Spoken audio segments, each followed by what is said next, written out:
राज्य सरकार मंदिरों के पैसे से चलाना है, केंद्र सरकार मंदिरों के पैसे से चलाना है। इस राष्ट्र का संविधान उठा के किनारे रखो और इसको हिंदू राष्ट्र घोषित कर दो, मंदिरों को ही सेक्रेटरीट में बदल दो, हमें कोई आपत्ति नहीं है। देश की चरमरा चुकी शिक्षा व्यवस्था और मंदिरों के चढ़ने वाले चढ़ावे से सरकार की अधीनता को खत्म करने की मांग को लेकर आगामी 21 नवंबर को महंत समाज एक बड़े आंदोलन की शुरुआत कर रहा है। इन लोगों की मांगे हैं कि देश के मंदिरों में चढ़ने वाले चढ़ावे को सरकार लेना बंद करे।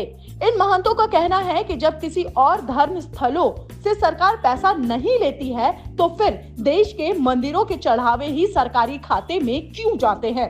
विभिन्न सरकारों ने लगभग 4 लाख मठ मंदिरों को अधिग्रहित किया हुआ है और उनसे जो आमदनी होती है, जो आय होती है, वो हिंदू धर्म के विकास के लिए या मठ मंदिरों के विकास के लिए खर्च न होकर अन्य धर्मों के विकास पर खर्च की जाती है।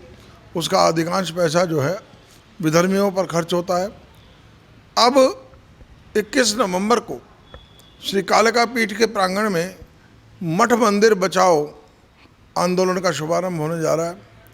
इन लोगों का कहना है कि मंदिरों से पैसे लेने की प्रथा का कानून अंग्रेजों ने बनाया था। अंग्रेजों का मानना था कि भारत को जीतना तब तक असंभव होगा जब तक यहाँ की संस्कृति और भाषा के साथ ही शिक्षा को तहस नहस न कर दिया जाए, क्योंकि यही वो कुछ चीजें हैं जो देश को समृद्धि और विकास की ओर ले जाती हैं। जिसके बाद अंग्रेजों ने बकायदा पहले शिक्षा कानून और फिर देश के मंदिरों के चढ़ने वाले चढ़ावे को हड़पने के लिए रिलीजियस एंडोमेंट एक्ट बनाया।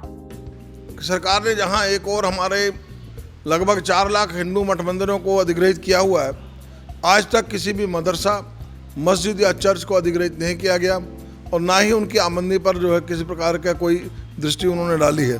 कानूनी लड़ाई के लिए इस समाज का साथ दे रहे हैं। लंबे समय से अंग्रेजी कानूनों को निरस्त कर देश में देसी कानून बनाने की मांग करने वाले सुप्रीम कोर्ट के जाने माने वकील अश्विनी उपाध्याय जी, जिनका साफ कहना है कि अगर मंदिरों पर चढ़ने वाला पैसा इस महंत समाज के पास आता है तो आज देश में गुरुकुल स्कूल से लेकर वैदिक शिक्षा को बढ़ावा मिलेगा।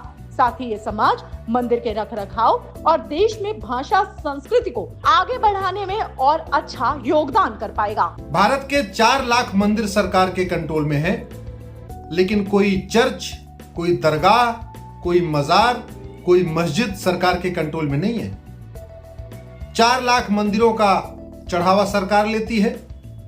मंदिरों में चढ़ाया जाने वाला सोना चांदी आभूषण भी सरकार ले लेती है और उस पैसे को हिंदुओं के लिए नहीं खर्च करती बल्कि किसी और के लिए खर्च करती।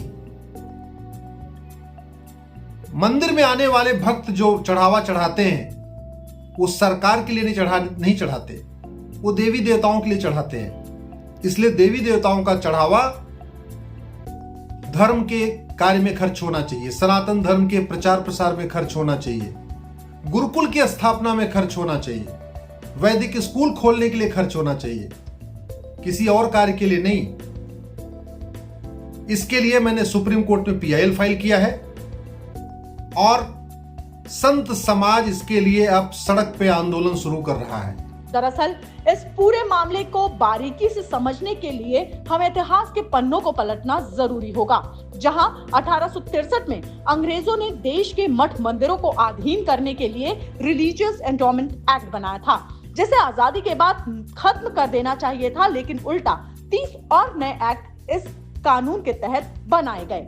संत समाज का कहना है कि उनके मंदिरों और धार्मिक स्थलों से भी सरकार पैसा लेना बंद करे। इस विषय को और अच्छे से समझने के लिए हमारे चैनल के कार्यक्रम वकील साहब के एपिसोड का लिंक हमने डिस्क्रिप्शन बॉक्स में लगाया है, इसे क्लिक करें और हमारे चैनल को सब्सक्राइब करें।